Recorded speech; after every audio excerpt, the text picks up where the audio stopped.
দিলেই দোকানে এসে এমনভাবে হাজির হয় বিমস, বলে এখন আমি হিরো। তাহলে চলো ঝটপট রেসিপি দেখতে থাকো। আজকের রেসিপি বিমস আলুর কারি।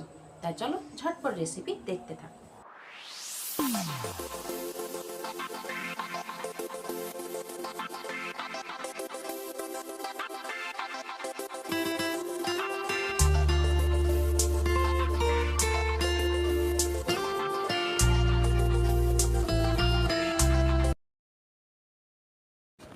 এখানে সবার প্রথমে আমি বিমসগুলোকে ধুয়ে নিয়েছি। ধুয়ে এরকম করে ছোট ছোট টুকরো করে নিচ্ছি। সমস্ত বিমসগুলোকে এরকমভাবে আমি ছোট ছোট টুকরো করে নিচ্ছি। তোমরা তোমাদের পছন্দ মতো টুকরো করে নেবে। এই দেখো, এখানে আমার সমস্ত বিমস টুকরো করা হয়ে গেছে। আর আলুগুলোকে এইভাবে সরু সরু করে ছোট করেছি।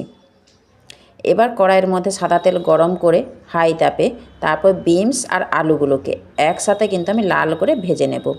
এখন দিয়ে দেবো 1 চামচ হলুদ আর 1 চামচ লবণ। পরিমাণ মতো লবণ দিয়ে ঢাকনা দিয়ে রেখে দিতে হবে 2 থেকে 3 মিনিট পর্যন্ত। আবার 2 থেকে 3 মিনিট পর ঢাকনা খুলে এভাবে নাড়াচাড়া করে লাল করে কিন্তু ভেজে নিতে হবে। আর গ্যাসের তাপটা সবসময় তোমরা কিন্তু লো টু মিডিয়াম তাপে রান্না করার চেষ্টা করবে, তাহলে নিচে একটু লেগে যাওয়ার সম্ভাবনা থাকবে না। এবার বিমস আলুগুলো লাল করে আমার ভাজা হয়ে গেছে। এখন এবার একটা পাত্রে আমি তুলে নেব। এবার আবার কড়াই বসিয়ে 2 টেবিল চামচ সাদা তেল গরম করে নিতে হবে। গরম করে একটা বড় সাইজের পেঁয়াজ কুচি দিয়ে দিতে হবে। এবার পেঁয়াজটাকে লাল হওয়া পর্যন্ত অপেক্ষা ভেজে নিতে হবে। এবার পেঁয়াজটা নরম হয়ে এলেই দিয়ে দিতে হবে 1 চামচ আদা বাটা আর 1 চামচ রসুন বাটা। এবার দিয়ে দিতে হবে 1 চামচ হলুদ গুঁড়ো। এবার মশলাটাকে আদা রসুনের মশলাটা ভালো করে কিন্তু কষে নিতে হবে যতক্ষণ আদা রসুনের কাঁচা গন্ধ যাচ্ছে। কষানো হয়ে গেলে এবার জল দিয়ে কিন্তু আদা রসুনের মশলাটাও কিন্তু ভালো করে কষিয়ে নাও।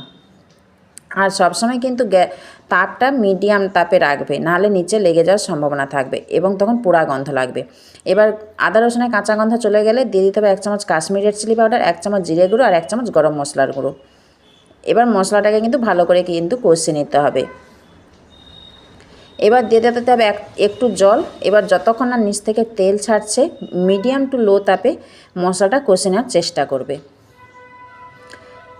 এবার নিচ থেকে কিন্তু আমার তেল ছাড়তে শুরু করে দিয়েছে। এই সময় দিয়ে দেবো একটা টমেটো কুচি। এবার টমেটোটাকেও কিন্তু ভালো করে গলিয়ে নিতে হবে। এবার নিচ থেকে এবার মশলাটা ঘন করার জন্য আমি আরেকটু জল দিয়ে দিলাম। এবার জলটাকেও এবার পুরো মশলাটাকে এবার ভালো করে একটু কষে নিতে হবে। নিচ থেকে তেল ছাড়তে শুরু করলেই দিয়ে দাও এবার সেই বিমস, ভেজে রাখা যে বিমস আর আলু। এবার মশলার সঙ্গে ভালো করে কিন্তু কষে নিতে হবে। কমপক্ষে 2 থেকে 3 মিনিট মতো কষে নাও। আর সব সময় কিন্তু লো টু মিডিয়াম তাপেই মশলাটা কষিয়ে নেবে। এবার মশলাটা কষানো হয়ে গেলে দিয়ে দিতে হবে পরিমাণ মতো জল। জলটা বেশি দেওয়া যাবে না, ওই হাফ কাপ, চা খাওয়ার যে কাপ তাতে হাফ কাপ জল দিলেই হবে। এবার গ্যাসের ফ্লেমটা সবসময় লোতে করে ঢাকনা দিয়ে দিতে হবে। 1 থেকে 2 মিনিট পর ঢাকনা খুলে দিতে হবে। এবার ঢাকনা দেওয়ার কারণ যাতে বিমস আর আলু ভালোভাবে সুসিদ্ধ হয়ে যায়। এবার ভালোভাবে সুসিদ্ধ হয়ে গেলে আর গ্রেভিটাও একটু বেশ গ্রেভি আকারে চলে এলেই দিয়ে দিতে হবে স্বাদ মতো লবণ আর স্বাদ মতো চিনি। এই দেখো, আর কোনো মশলা, সিম্পল 3টে মশলা দিয়েই হয়ে গেল বিমস আলুর কারি। এবার মশলাটা ঘন হয়ে এলেই জলটা শুকিয়ে গেলেই নামিয়ে নিলেই রেডি বিমস আলুর তরকারি। তোমরা কিন্তু অবশ্যই কমেন্ট করে জানাবে যে আজকের এই রেসিপি তোমাদের কেমন লাগলো। খুবই ঘরোয়া উপায়ে, সহজ উপকরণে, খুব কম মশলায় এই সুস্বাদু বিমস আলুর তরকারি। এটি কিন্তু মানে এই শীতকালে গরম ভাত বলো বা রুটি বা পরোটার সাথে এটি কিন্তু দারুণ জমে যাবে। তোমরা অবশ্যই কিন্তু ট্রাই করে দেখতে পারো। এরকম নিত্য নতুন রেসিপি পেতে অবশ্যই কিন্তু চ্যানেলটা সাবস্ক্রাইব করে রাখতে হবে। দেখা হচ্ছে শীতের এরকম নিত্য নতুন রেসিপি নিয়ে। ততক্ষণ ভালো থাকবে, সুস্থ থাকবে। নমস্কার। আর অবশ্যই তোমরা বাড়িতে ট্রাই করবে শীতের প্রথম রেসিপি বিমস আলুর তরকারি।